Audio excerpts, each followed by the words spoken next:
Bismillahirrahmanirrahim. Assalamualaikum warahmatullahi wabarakatuh. Alhamdulillahirabbil alamin. Alhamdulillahirabbil alamin. Assalatu wassalamu ala sayyidil mursalin habibina wa syafi'ina maulana Muhammad wa ala alihi tayyibin wa sahbihil muntajabin wa tabi'ina lahum bi ihsanin ila yaumiddin.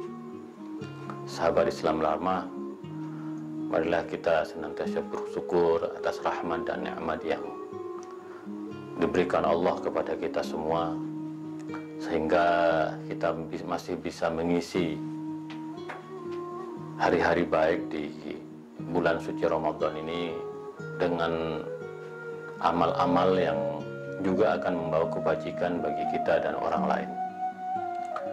Syukur ini akan menjadi modal kita, modal negeri ini untuk bangkit, untuk keluar dari masalah-masalah yang dihadapi, terutama wabah yang hingga sekarang ini masih bersama-sama kita. Karena itu syukur insya Allah akan menjadi instrumen kita untuk terus beribadah dan berdoa kepada Allah. Mudah-mudahan Allah menyegerakan berlalunya wabah dan kita semua bisa hidup seperti sedia kala. Selawat serta salam marilah kita sampaikan kepada baginda Rasulullah SAW. Mudah-mudahan syafaat dan pencerahannya bersama kita semua. Karena kita tahu bahwa selawat ini akan menenteramkan hati kita, akan menjadikan kekebalan tubuh kita terus semakin baik, dan pada akhirnya selawat adalah obat hati, timbul kulub, tombo hati. Li khamsatun utfi biha harul wabail hatimah, al-mustafa wal murtada wa benahuma wa fatimah. Aku mempunyai 5 sosok agung yang dapat menyembuhkan dari wabah yang sangat ganas, yaitu Nabi Muhammad SAW, Imam Ali bin Abi Thalib karamallahu wajhah, Imam Hasan dan Imam Husain, serta Sayyidah Fatimah Zahra. Oleh karena itu sahabat Islam ramah, mari kita terus berselawat. Allahumma sholli ala Sayyidina Muhammad wa ala ali Sayyidina Muhammad. Selawat pada baginda Nabi dan keluarganya. Mudah-mudahan kita senantiasa diberi kebahagiaan, ketentraman, ketenangan, kenyamanan, baik lahir maupun batin. Nah, sahabat Islam ramah, pada kesempatan kali ini saya akan melanjutkan kajian atau ngaji Al-Quran Kitab Toleransi, sebuah upaya untuk memahami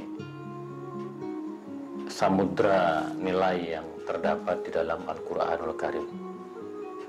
Apalagi dalam suasana nuzulul Quran, dalam suasana bulan di mana Al-Quran diturunkan, syahrul Ramadan alladzi unzila fihi Al-Quran, maka akan sangat baik kalau kita isi dengan memahami pesan-pesan moral dalam Al-Quran. Nah, seperti yang sahabat Islam ramah tahu bahwa saya akan membedah ayat-ayat toleransi di dalam Al-Quran dan juga ayat-ayat yang seringkali digunakan untuk membenarkan tindakan intoleransi. Nah, pada malam hari ini saya akan mencoba melanjutkan tafsir ayat-ayat yang seringkali digunakan untuk membenarkan intoleransi bagi kelompok-kelompok ekstremis, kelompok teroris, dan mereka yang kerap melakukan kekerasan dengan atas nama agama. Nah, tema malam ini yaitu sikap tegas terhadap orang-orang kafir. Nah, ayatnya berbunyi, ini ayat sangat populer sekali dan perlu untuk kita pahami, sehingga tidak dengan mudah dijadikan bensin untuk membakar kemarahan, kekerasan, intoleransi, bahkan pembunuhan. Nah, bunyi ayatnya adalah Bismillahirrahmanirrahim. Muhammadun Rasulullah walladzina ma'ahu asyidda 'alal kuffar ruhama bainahum. Nah, ayat ini ayat sangat populer sekali, yang sering dipakai oleh beberapa penceramah, beberapa kelompok ekstremis yang ingin membakar emosi massa agar melakukan tindakan kekerasan dan intoleran terhadap kelompok-kelompok yang ditengarai kafir atau kelompok-kelompok non-muslim. Maka biasanya mereka yang menebarkan teror, kelompok-kelompok teroris seperti Al-Qaeda dan ISIS, mereka selalu menggunakan ayat ini yang memahami asyidda 'alal kufar, yaitu memerangi orang-orang kafir. Maka kita melihat beberapa bulan yang lalu ada sekeluarga yang melakukan bom bunuh diri di gereja karena mereka sudah diindoktrinasi oleh pemahaman yang salah terhadap ayat ini. Apalagi kita kemudian hidup dalam hadaratul ridda wa takfir, yaitu sebuah peradaban di mana muncul gerakan-gerakan anti pemurtadan, muncul gerakan-gerakan takfir yang mudah mengkafirkan orang lain. Bahkan kelompok yang seagama karena berbeda mazhab, karena berbeda paham, itu mudah dikafirkan. Nah, upaya-upaya yang memudahkan pengafiran itu tidak berhenti di situ, tetapi biasanya mereka menghalalkan, membenarkan kekerasan, tindakan intoleran seperti ngebom di gereja. Seperti kita melihat ada demo-demo tidak setuju pembangunan gereja. Biasa mereka terindoktrinasi dengan ayat ini, asyidda 'alal kufar. Nah, oleh karena itu tentu kita harus memahami Al-Quranul Karim dengan baik, benar, sehingga sekali lagi Al-Quran menjadi sumber toleransi. Al-Quran menjadi sumber kearifan, sumber kebenaran, dan sumber hidup bersama di antara kita. Apalagi di negeri yang mayoritas muslim di Indonesia, kita harus betul-betul memberikan pemahaman yang benar bahwa Al-Quran itu kitab toleransi. Dan karenanya apabila ada pandangan atau paham yang berlandaskan Al-Quranul Karim, tetapi pandangan tersebut mencederai hidup bersama dengan damai, mencederai hidup toleransi, maka diperlukan satu reinterpretasi, yaitu tafsir terhadap ayat tersebut, sehingga kita dapat memahami apa sungguhnya kandungan makna yang terdapat di dalam ayat tersebut. Maka ayat ini harus dipahami, Muhammadun Rasulullah, Muhammad adalah utusan Allah, walladzina ma'ahu, dan orang-orang yang bersama Nabi Muhammad, yaitu para sahabat, asyidda 'alal kuffar. Ada dua kata yang harus dipahami dengan hati-hati, dengan arif, dengan detail dan sungguh-sungguh. Yang pertama kata asyidda. Kata asyidda itu berasal dari kata syiddah. Nah, syiddah itu di dalam kamus Lisanul Arab itu maknanya banyak. Yang pertama adalah as-solabah, tegas. Maka di sini kata-kata tegas berbeda dengan kata misalnya al-unuf, keras, melakukan tindakan kekerasan, atau al-harbu, memerangi. Jadi Al-Quran menggunakan kata yang precise, kata yang ketat, kata yang maknanya kuat, tegas. Berarti kalau ada orang-orang kafir, orang-orang yang berbeda agama dengan kita, lalu kemudian dia menyerang kita, tugas kita adalah tegas. Kita tidak boleh diam, kita harus menahan diri dari upaya-upaya agresif dari kelompok lain. Yang kedua maknanya al-quwah, menunjukkan bahwa kita mempunyai kekuatan. Jadi kalau ada orang ingin menolong kita, maka kita harus menunjukkan bahwa kita tidak lemah, kita sesungguhnya kuat. Dan itu yang dicontohkan oleh Rasulullah. Kenapa peperangan itu diperbolehkan? Karena kita ingin menunjukkan bahwa kita ini tidak lemah, kita ini kuat. Jadi ketika ada orang lain menyerang kita, maka kita berhak dan wajib melakukan pembelaan. Makna yang selanjutnya adalah al-adawah, memberikan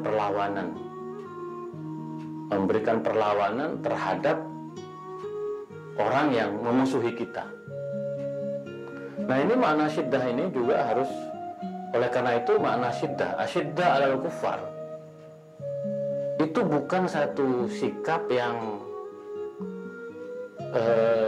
memicu pertama kali satu tindakan agresif. Bahwa kita itu betul-betul harus dan bisa mempertahankan hak harga diri, wibawa dari Rasulullah Shallallahu Alaihi Wasallam, bahwa Rasulullah dan umatnya tidak bisa dengan mudah dikuyu-kuyu oleh mereka yang ingin menindas Nabi dan para sahabatnya. Itu makna syiddah yang pertama. Yang kedua al-kufar, karena ini penting sekali untuk menjelaskan makna kafir. Dan kita tahu Nahdlatul Ulama sudah meminta supaya kita tidak menggunakan kata kafir bagi orang yang berbeda dengan agama dengan kita. Kita harus menggunakan kata ghairul muslimin, non muslim. Di beberapa negara di Timur Tengah sudah kata kafir sudah tidak digunakan lagi, karena kafir dalam konteks Al-Quran itu berbeda dengan apa yang ada sekarang ini. Orang-orang non-muslim dalam sebuah negara, mereka tidak berhak lagi disebut kafir karena mereka tidak memerangi dan mereka membayar pajak kepada negara. Mereka sudah sepakat patuh kepada konstitusi untuk hidup berdampingan dengan damai, termasuk di negara kita. Oleh karena itu NU tidak mau lagi menggunakan kata kafir bagi non-muslim. Nah, kata itu ya tetap ada, di Al-Quran juga ada, di kamus besar juga ada, tetapi kata kafir itu tidak digunakan untuk orang-orang non-muslim yang berbeda dengan kita. Nah, Al-Quran masih menggunakan kata kafir ini. Walladzina amanu ma'ahu asyidda 'alal kuffar. Nah, secara bahasa itu maknanya apa kekafiran itu? Yang pertama naqidul iman, orang yang tidak beriman. Maka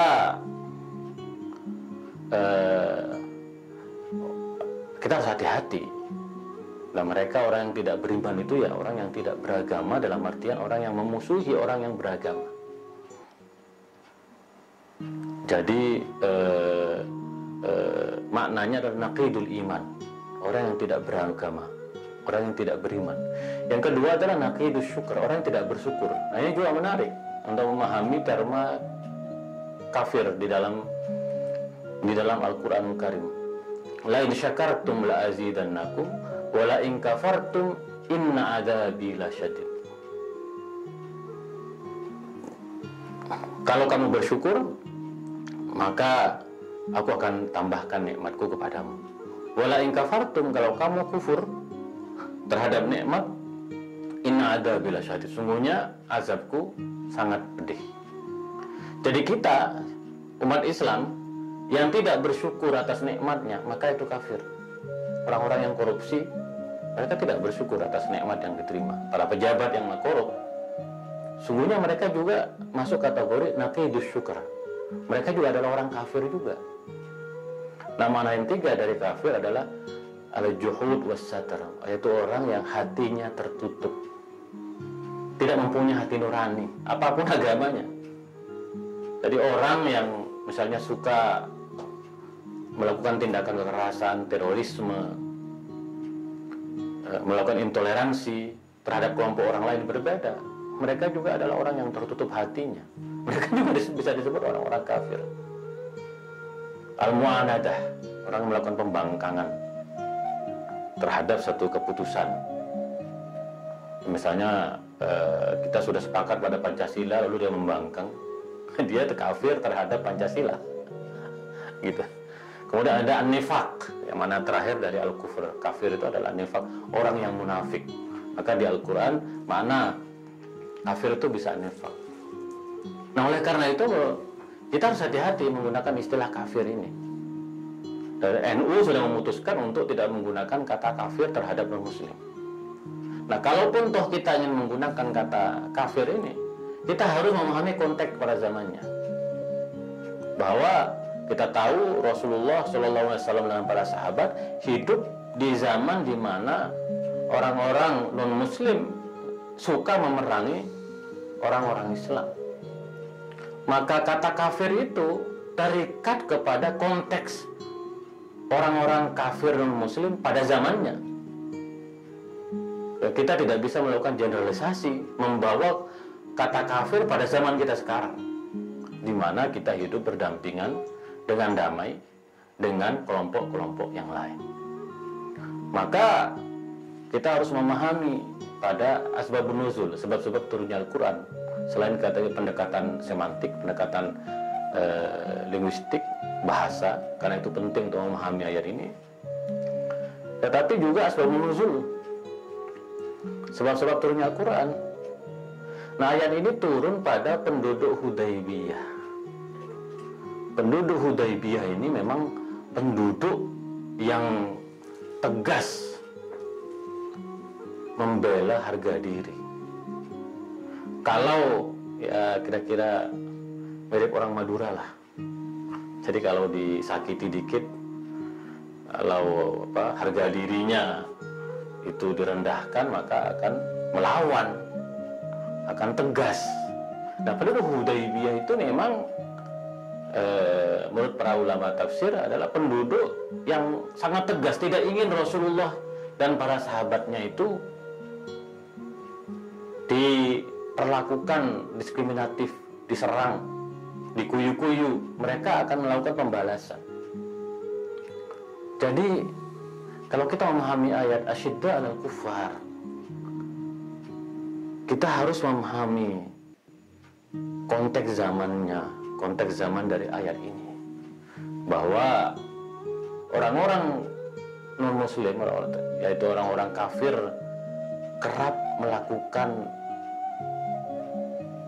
tindakan diskriminatif, penyerangan terhadap Nabi Muhammad dan para sahabatnya. Maka ayat ini turun ingin menunjukkan wibawa, ketegasan dari Nabi Muhammad dan para sahabat, bahwa kalau kita umat Islam diserang, maka kita wajib membela diri dari serangan musuh-musuh yang dalam bahasa Al-Quran adalah al-kuffar. Maka Thohir bin Ashur mengatakan bahwa ayat ini merupakan salah satu cara dari Al-Quran untuk mengapresiasi para sahabat yang betul-betul setia bersama Rasulullah. Mereka tidak ingin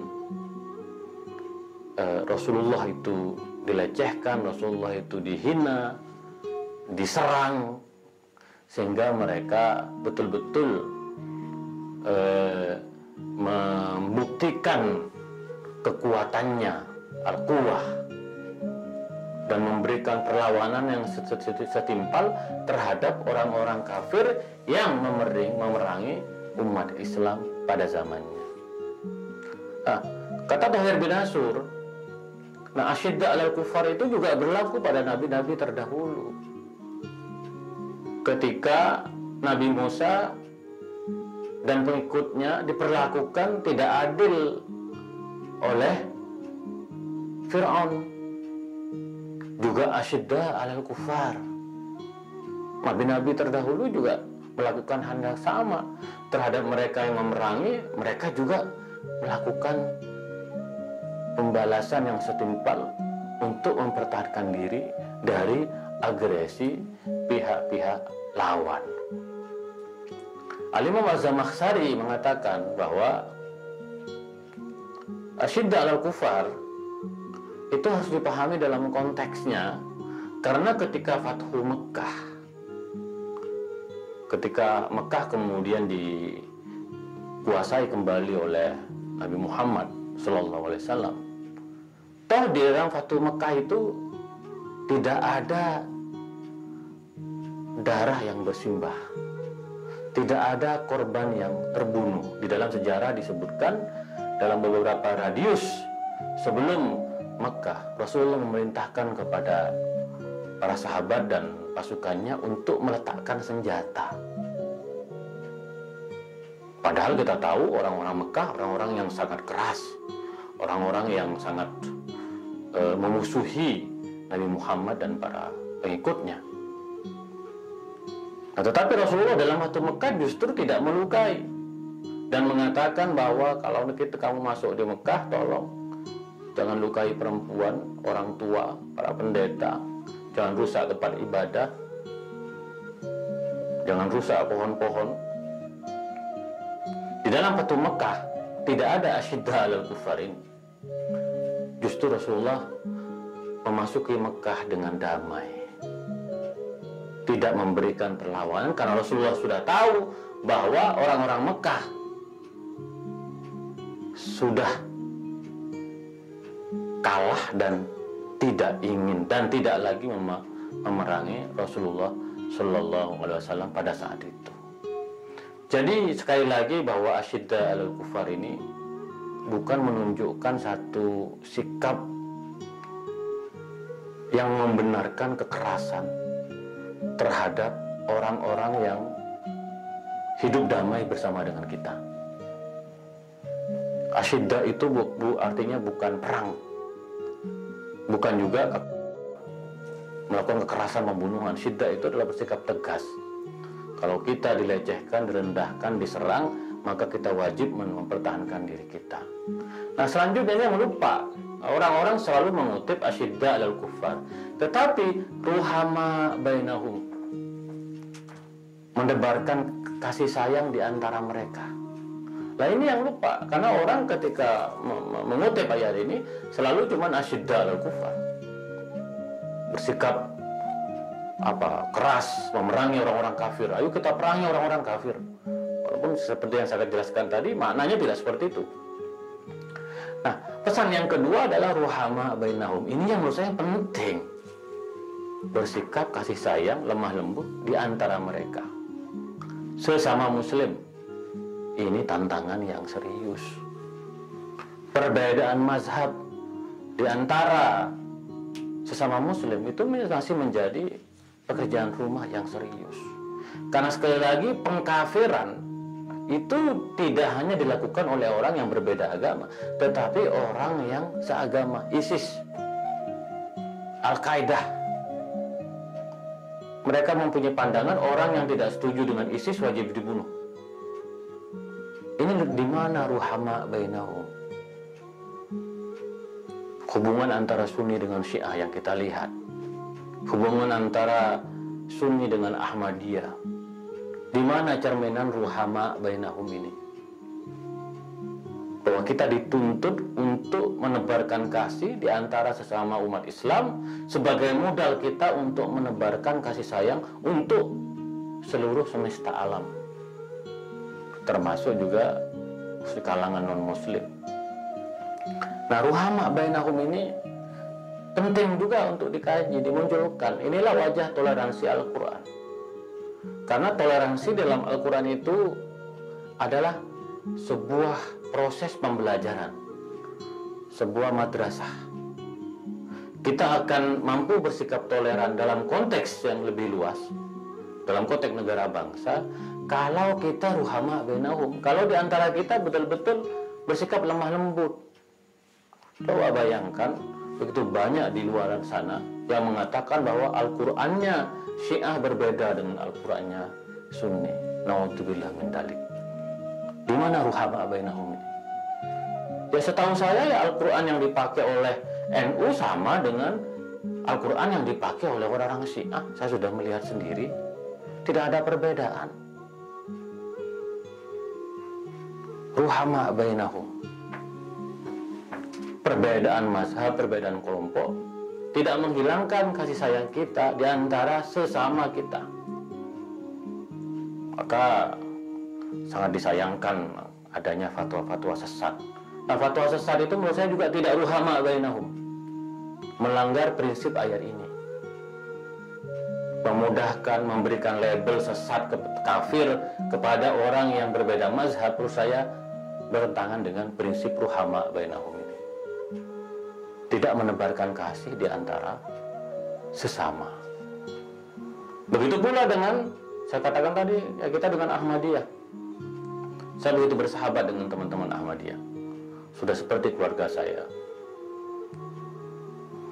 Karena kita memang sebagai sesama muslim harus menebarkan kasih sayang di antara kita, sehingga kita dapat menjadi uswatun hasanah, menjadi teladan, menjadi contoh bagi umat-umat yang lain bahwa kita tidak cakar-cakaran di antara kita.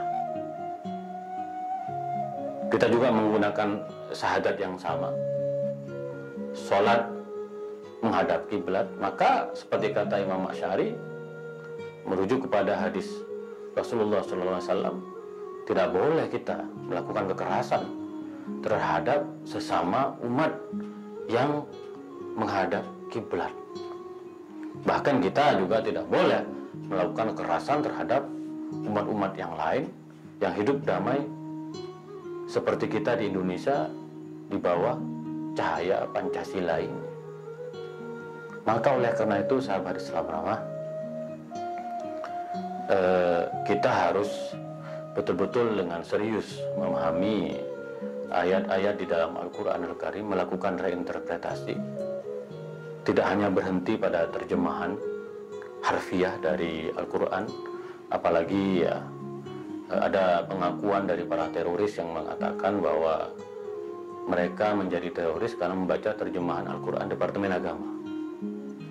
Ini juga menjadi tantangan serius bagi pemerintah untuk menafsirkan, menjegarkan kembali penafsiran atau penerjemahan Al-Quranul Karim, sehingga Al-Quran tidak digunakan secara otoriter, secara sewenang-wenang, secara semena-mena untuk membenarkan tindakan kekerasan, tindakan intoleransi atau pembunuhan.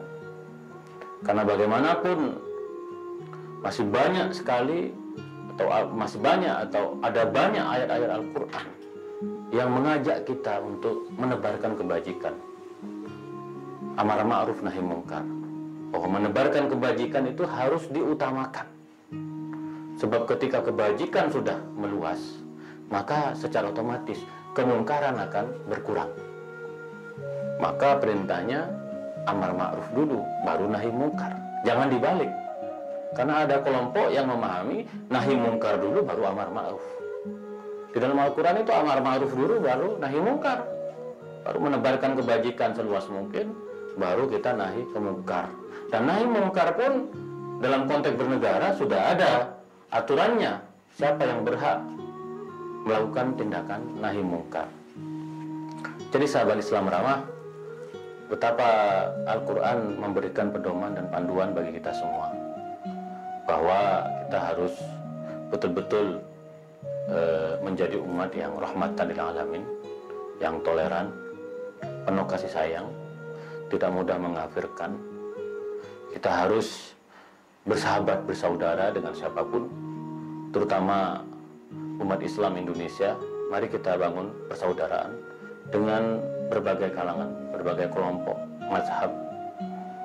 Saya punya mimpi bagaimana kita Sunni dengan Syiah ini bisa hidup berdampingan dengan damai, ruhama bainahum, seperti kata Al-Quran.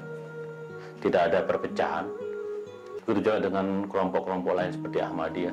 Mari kita di dalam semangat Bhinneka Tunggal Ika, mari kita bangun persatuan, persaudaraan, solidaritas, kepedulian, kasih sayang di antara sesama. Itulah kira-kira sahabat Islam Ramah, ngaji Al-Quran Kitab Toleransi. Insya Allah kita akan lanjutkan esok hari. Kurang lebihnya mohon maaf. Wa ma taufiqi illa billah, alaihi tawakkaltu wa ilaihi unib. Wallahul muwaffiq ila aqwamit thoriq. Assalamualaikum warahmatullahi wabarakatuh.